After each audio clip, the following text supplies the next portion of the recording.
The future of the planet and people is intimately linked to the future of food. All humans must eat, and industrial agriculture has a massive impact on the Earth's ecosystems and on human health. As society becomes more aware of the true cost of industrial agriculture, including GMOs, there's an attempt by the chemical industry to use legal maneuvering through patents and seed laws to prevent farmers from having the freedom to save and exchange seeds, and also legal maneuvering to prevent consumers from having the freedom to choose what they eat by properly labeling foods in a consumer-friendly and factual way. Here in California and also in Washington State, attempts to pass labeling laws were blocked, and the corporations are now also challenging Vermont's labeling laws. So today we have three leading advocates for the growing movement for food democracy. Ignacio Chapela is a microbial ecologist and mycologist at UC Berkeley. He's best known for a controversial paper in Nature on the flow of transgenes into wild maize populations. He's also an outspoken critic of the University of California's ties to the biotechnology industry and an activist on behalf of the rights of indigenous people. Writer and activist Derrick Jensen has been discussing the inherent destructiveness of industrial civilization for decades. He's the author of 20 books, including Endgame and A Language Older Than Words. He holds a degree in creative writing from Eastern Washington University, a degree in mineral engineering physics from the Colorado School of Mines, and yes, that's mines, not mimes. I had to check. And he's taught at Eastern Washington University and Pelican Bay State Prison, and has been called the philosopher poet of the environmental movement. Dr. Vandana Shiva is a physicist, ecologist, activist, and the founder and director of Navdanya International, an international movement to protect the diversity and integrity of living resources and to promote organic farming and fair trade. Dr. Shiva also serves as a visionary leader and for various governments across the globe. As one example, she's assisting the government of Bhutan to develop a comprehensive organic agriculture system for that country.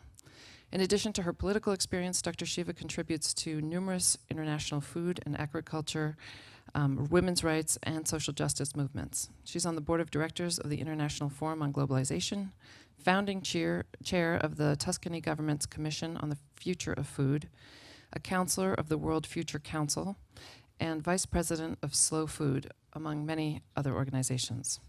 Dr. Shiva is also a prolific author. A few of her key publications include Soil Not Oil, Monocultures of the Mind, The Violence of the Green Revolution, and Staying Alive, Women, Ecology, and Development.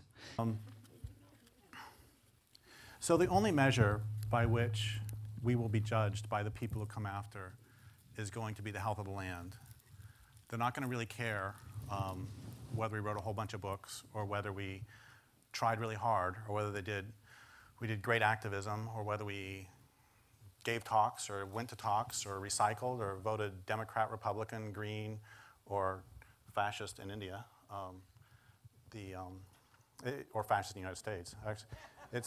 They're not going to really care. What they're going to care about is whether they can breathe the air and drink the water and whether the land will provide them with food. And it seems to me that's the core of what we're talking about today. And those of you who know my work will not be surprised to learn that I misunderstood what this talk was supposed to be about. And so I prepared a different talk, which I'm going to give anyway. Instead of the future of food, at least it's related. Yeah, we're going to talk about football. I thought we were talking about the ethics of GMOs, which really sort of ties in, obviously. And so, there's a lot we can talk about with the ethics of GMOs. There's just the dreadful ethics of converting everything on the planet to human use, and the even more dreadful ethics of converting everything on the planet to profit. And there's the ethics of doing massive open-air experiments that have the potential to do great harm to the world. That's our only home. And of course, that is what this culture does. That's massive deforestation, that's wetlands, destroying wetlands, that's the murder of the oceans, that's pesticides, that's global warming, that's plastics. All these are massive open-air experiments in which the harm comes not primarily to those who do the experiments, but to the real world. So we can also talk about the ethics of destroying local autonomy, and that's also what this culture does. And there's the ethics of destroying local food autonomy, and there's the ethics of making people dependent on large corporations. and how that creates a pliable workforce. It's like John Mohawk used to say, there's no sovereignty without food sovereignty. And the very first cities had walls, not around the outside, but around the granaries.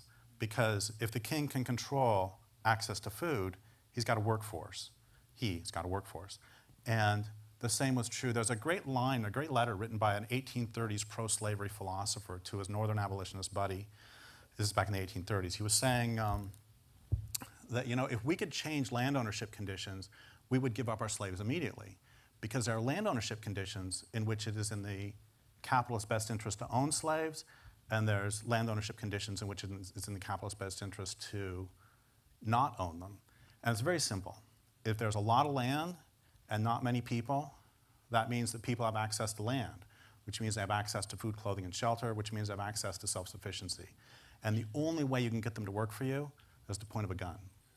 On the other hand, if you have a lot of people and not much land, that means people don't have access to land, which means they don't have access to food self-sufficiency, which means if they don't work for you, they starve. And so if you have urban conditions, that it is actually in the capitalist's best interest to not own the slaves because they're a huge capital expense. And so that ties into this too, because we're talking about food self-sufficiency, and I'll leave that to people who have a much better understanding than I to discuss that in a little while. But anyway, that's also why the laws of apartheid were written. They were written because they needed workers for the mines, but the local people were not in the wage economy, and they were subsistence farmers and subsistence cattle raisers. And so how are you going to get these people to work in mines? So what they did is they instituted poll taxes, hut taxes, dog taxes, so that people would have to have cash, which means they have to go to work in the mines, because before that they were living completely without money in local autonomous communities. And so that's how they destroyed it. Apartheid, yeah, we can talk about the racism that was central to it all, but one of the fundamental driver was getting labor. But actually, that's not what I want to talk about. So there's also, we can talk about the precautionary principle. And the precautionary principle holds that if there is a chance that what you're going to do is going to harm either the natural world or the public at large, that you err on the side of caution, that you don't do something until you have shown by a preponderance of evidence that it's safe. And on the other hand, we have the opposite. Actually, that's not true. This culture does have a precautionary principle. And the precautionary principle in place is that before you can stop some horrible activity, you have to show that it's not going to harm profits. And so what's really protected in this culture is profits. And but that's all okay, really, because all these costs are paid by the public and the natural world, and fuck them, right? And that means they're not really costs. Just the other day, I read an article that said, quote, "There are no costs associated with solar photovoltaics." Really? The 18 square mile open pit rare earth mine in China that has made the surrounding soil so toxic that vegetables will no longer grow is not a cost? But that's how it always goes. I mean, this culture is based on privatizing profits and externalizing costs, which is just a fancy way of saying theft and murder. But I don't want to talk about that either. So something else we could talk about would be the relationship between GMOs and the violation imperatives that's at the core of patriarchy. Patriarchy is based on the notion, and supremacism is based on the notion that my group is superior, which frankly makes sense to me. It's based on finding identifiable others who are readily identifiable, and then declaring them to be inferior. So humans are a sexually dimorphic species. So women are identifiably different in general than men, and you want to make sure also socially to make them different, to make it so they're identifiably different. And then you find this other, and then you exploit them based on that otherness. And this is true for racism, that you find some identifiable difference. Somebody's skin color is different. Well, that means I can exploit them. Oh, for God's sake, in the 1830s, there were a lot of scientific rationales for slavery, and one of them was that the difference, the inches between an African man's penis and his navel is different than a white man's penis and his navel, according to the best scientific theory of the time. And so that's why you can enslave them. So the point is that you find some difference, and then you choose that difference, you use that difference as a reason to exploit them. Never mind that it doesn't make any sense. But the cool thing, or the important thing here, is that then your exploitation of them becomes a sign of your superiority over them. So this is why there are, 25% of all the women in this culture have been raped, and 19% have had to fend off rape attempts, is because every violation, every rape, is a validation of the superiority of the men from the patriarchal perspective. And the reason I bring all this up is because all these others are out there, and they're all then violable. And then it's even worse because violation becomes not an action, but an identity. It's how you validate who you are. I'm writing a book right now on human supremacism. And all the ways we humans tell that we're superior are all a bunch of crap. And we can talk about that later or not if you want, it doesn't matter. But the point is that the bottom line is always we're superior because we can kill them. We're superior because we can exploit them. We're superior than pigs because we can exploit pigs. Never mind, there's this image I can't get out of my head of a mother pig in one of those crates singing to her children. And, who's the superior creature, It's like they couldn't kill her love, but they can still violate her. And the reason, then, because they can put her in a cage, that means they're superior. And so this ends up, this is why,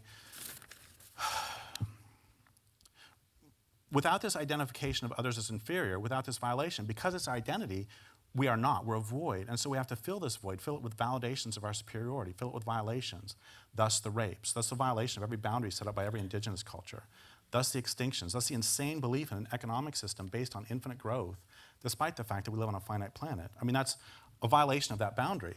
The Earth has a boundary. You can only do so much. Well, fuck it. We're going to have infinite growth on a finite planet. It's just nonsense, of course.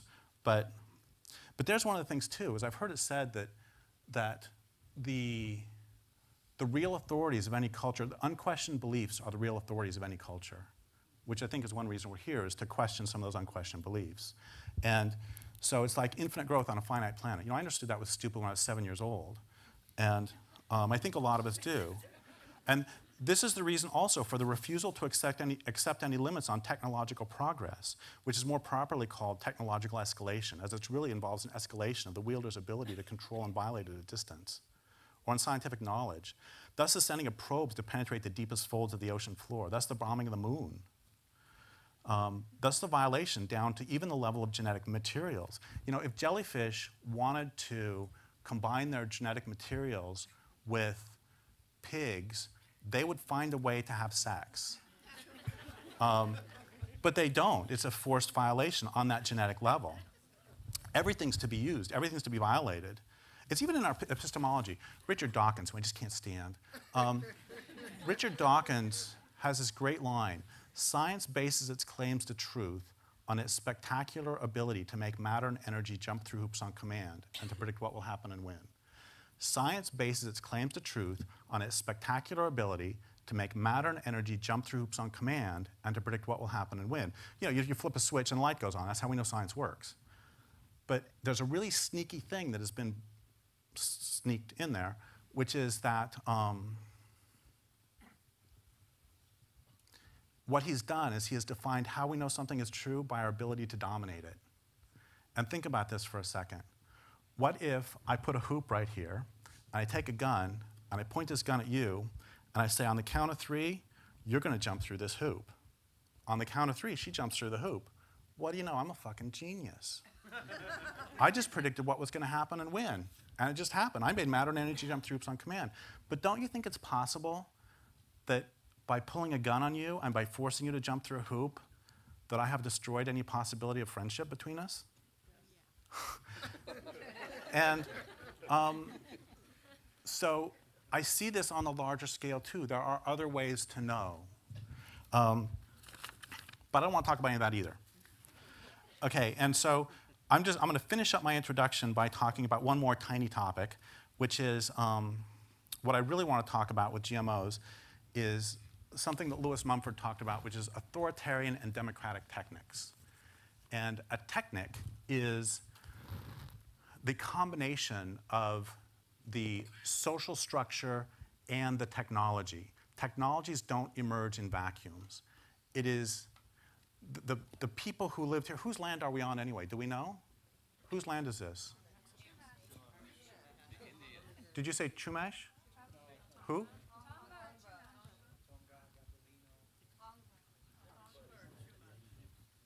Wait, can like one person say one thing and somebody else say something else not at the same time? Because I'm hearing like Tongva Chigaba.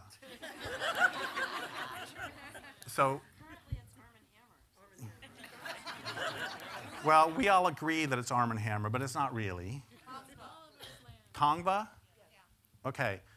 So the point is that the Tongva did not invent backhoes, not because they were too stupid to invent backhoes. The Tongva didn't invent backhoes because they had an entirely different set of social structures and social assumptions that would lead them. Like where I live, the Tala would live there, they still live there, and they lived there for 12,500 years if you believe the myths of science. If you believe the myths of the Tala, they lived there since the beginning of time. In either case, a long time. And when the Europeans arrived there 180 years ago, the place was a paradise. And now the place is completely trashed. And the Tala did not invent backhoes either. What they did invent is technologies like salmon welcoming songs. That's an entirely different set of technologies that would come from a different mindset. So you have, okay, and then once you have a car, so a certain mindset would create a car, a certain culture, a certain set of social assumptions would create a car. And then once you have a car, it affects how you then perceive the world. So it's this mutually reinforcing set of circumstances or something. So it's like, I live 3 miles from the grocery store. I can go to the grocery store and I buy all the things I'm going to buy, and then I come home and I realize, oh shoot, I didn't buy any genetically modified organisms today. So I can go back to the store very easily because I need to get some of those because they're going to be really good for me. And on the other hand, if I didn't have a car, I would make damn sure I had a list. You know, it's like, so on even those small ways that technologies affect how we perceive the world. And so he then divided techniques. Or do you understand what a technic is so far? It's the combination of technology and the mindset that both leads to it and emerges from it. And then he then divided techniques into democratic or authoritarian. And the distinction is really simple. It's that if it's something that leads to authoritarian power regimes and requires authoritarian power regimes, it's authoritarian techniques. A great example is pottery as a democratic technique. Anybody can find some mud, anybody can make a pot. It's going to be a terrible pot, but you can make a pot. And likewise, bows and arrows, democratic technique. Anybody can make a bow and arrow. Nobody can have a monopoly on bows and arrows. On the other hand, guns are an authoritarian technique. I'm not even talking about what you do with the bow and arrow. That's not important right this second. On the other hand, a gun, even if you have a gun, you still need gunpowder, you still need bullets, which means somebody somewhere else can control your use of the gun. You no longer have local autonomous control. And so cars, or solar photovoltaics is a great example. Passive solar is a democratic technique. Anyone can align their home or their body to the sun. You know? Honeybees align their homes to face a certain direction so they get the morning sun if they have a choice. And so that's a democratic technique. Anybody can do it. Nobody can control it unless they build a skyscraper. We'll leave that aside. And on the other hand, solar photovoltaics require these huge mines in China, which are in a town called the place where deer run, which I think is a very old name. And, they require the entire, they require mines, which require forced labor. They require people being forced off their land. They require the entire system surrounding it. This is true for anything, like electric wires. I don't care what you use the electricity for, it still requires this entire system of military and police to guarantee this infrastructure that surrounds it. We can talk about that later. Okay, so that's what a democratic and authoritarian technique are. And then, so we get seed saving is, subsistence farming is pretty much by definition democratic. because by definition, it's subsistence and you're in your community. On the other hand, large-scale agriculture, and then we get to GMOs. You can't do, the question is, can you do it in your basement? You know, can you do it in your backyard? And you can't really do it without this other infrastructure, which means you require the whole infrastructure surrounding it. But then there's one more thing, and this is what I really want to, I guess, end with, is that authoritarian techniques are not called authoritarian techniques simply because they lead to authoritarian power structures. They're called authoritarian techniques because they end up in charge. They themselves end up being the authoritarians. Who's in charge? It's the machines. I saw this headline just a couple days ago that said, this is mainstream news. This is not, you know, some groovy eco-left news or something. It was many states facing dilemma of fracking or drinking water. And the article presented this as a reasonable question. And it actually ended by saying scientists are split on, it's like, don't these fuckers drink water? And so that's I guess where I want to end, is just by saying that these GMOs, and I'll leave it to more competent hands to discuss that, but these GMOs are also authoritarian techniques, not only in that they require these huge, lovely, caring corporations like Monsanto, or the existence of corporations, and they also, because they themselves sort of have a life of their, life is the wrong word, they have an authoritarianism all their own, and we surrender ourselves to them. And that's one of the things we'll talk about too, is how do you unsurrender? So I guess that's my intro.